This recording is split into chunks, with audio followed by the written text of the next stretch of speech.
So we are here at Cafe Moto.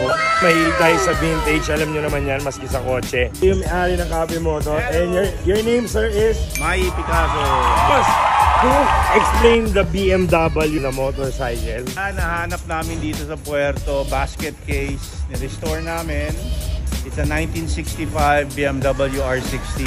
1965 BMW R60, meaning 600cc. 1965 may 600cc na pala. No? Running yan, running. So restored it as well, di ba, sir? Yes. From 1965, ganun kagaganda yung mga sasakyan dati naman siya. Napaka-intricate nung pagkakabuo sa kanya. Ano yan ha? Hindi chain driven, shaft driven. So sir, wala akong idea sa shaft driven. Paano ang shaft driven?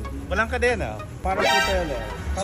Parang kotse, may shaft. Oh, humiikot na sa loob. Yeah. Damn, so it's the 1965. Tapos may nakita ba ako isa eh? Yung scooter naman natin. That's a Vespa 1953.